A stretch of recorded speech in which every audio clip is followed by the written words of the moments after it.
welcome back to a chapter day. Happy Sabbath. I hope you all are getting your rest in there. It's your command from God to rest. Just take your time off of work and just refresh your spirit. So today we'll be reading chapter 2. Yesterday we heard of all the materials and workmen that Solomon had and that he requested from the king of Syria, Huram, men and people to work in the mountains, in the fields, and on the anyone who was skillful enough. And he had about 70,000 men just for carrying things back and forth, 80,000 men hewing down trees in the forest, 3,600 supervisors. So this is an extensive work that he has undertaken. Okay, chapter 3. Then Solomon began to build the house of the Lord at Jerusalem in Mount Moriah, where the Lord appeared unto David his father, in the place that David had prepared in the threshing floor of Ornan the Jebusite. And he began to build in the 2nd day of the 2nd month in the 4th year of his reign. Now these are the things wherein Solomon was instructed for the building of the house of God. The length by cubits after the first measure was 80 cubits, and the breadth 20 cubits. And the porch that was in the front of the house, the length of it was according to the breadth of the house, 20 cubits, and the height was 120. And he overlaid it within with pure gold. And the greater house he sealed with fir tree, which he overlaid with fine gold, and set thereon palm trees and chains. So he is putting gold on everything. Even if it was wood or brass or stone, he overlaid it with gold. Verse 6.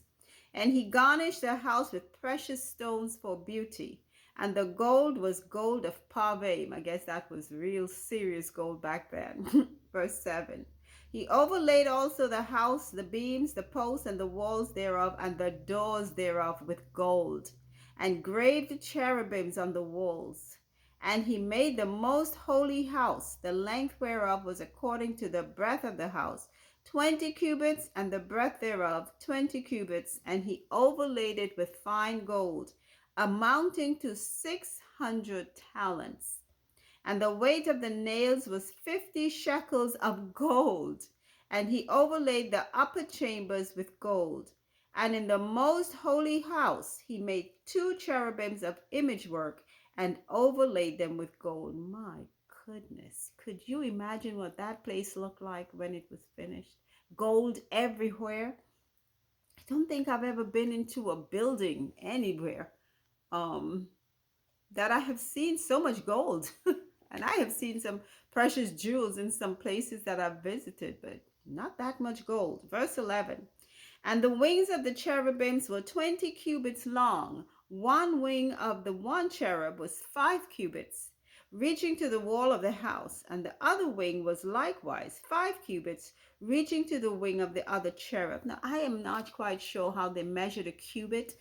I think one time in the Bible I read that the cubit was like the stretch of a man's hand. So I don't know for as wide as, I think they said the king stretched his arms, that was a cubit. I'm not sure, but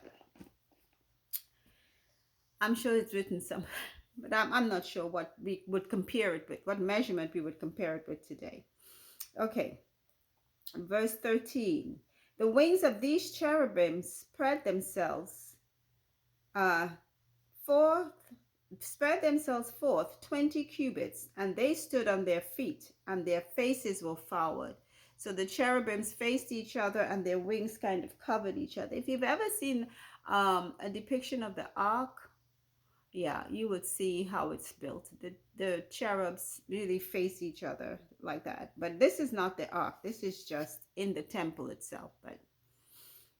And he made the veil of blue and purple and crimson. You hear those colors again, like I mentioned yesterday.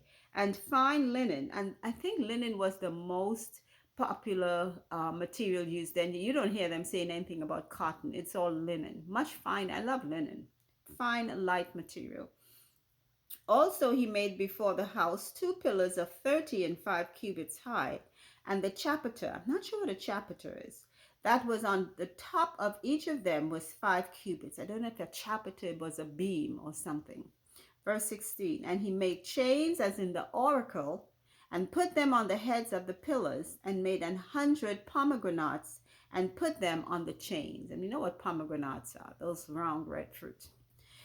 And he reared up the pillars before the temple, one on the right hand and the other on the left, and called the name of that on the right hand Jachin, and the name of that on the left Boaz. I always think this is so interesting that he named the pillars in the temple Jachin and Boaz. And I know Boaz was his grandfather because Jesse was the son of Boaz, or rather his great grandfather, because Boaz was the son of Rahab.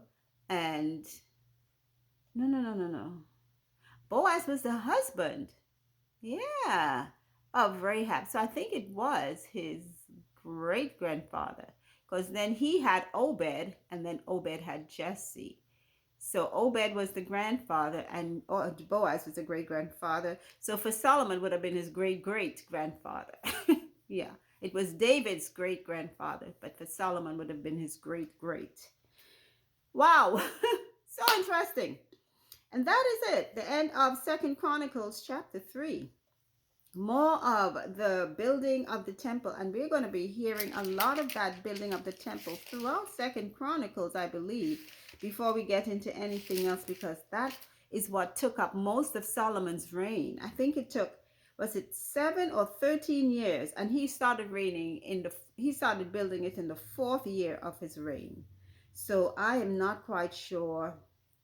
I think it's either the temple that took 7 years to build, and then his house, his palace, was 13 years, if I remember what I read carefully. But that's it for today. More of the furnishings. I mean, it would have been an awesome thing to walk into that temple and see how it was built. I mean, the Israelites, the Jews, that was their pride and joy. It was in Jerusalem. So the Jews, as they were called later on, it was their pride. Solomon's temple was, I mean, nothing on earth would ever equal it. Taj Mahal, whatever else, other amazing buildings are up. No. Gold he put gold on the doors, gold on the pillars, gold on everything. There was gold. Gold, real gold, what they call gold of Parvaim. I'm not sure what that is, but it must have been substance, gold of substance. Wow. You spare nothing for God. God made everything anyway. So if you give him back the best, it's what God deserves. It's his. You give God the best. So that's it for today's reading.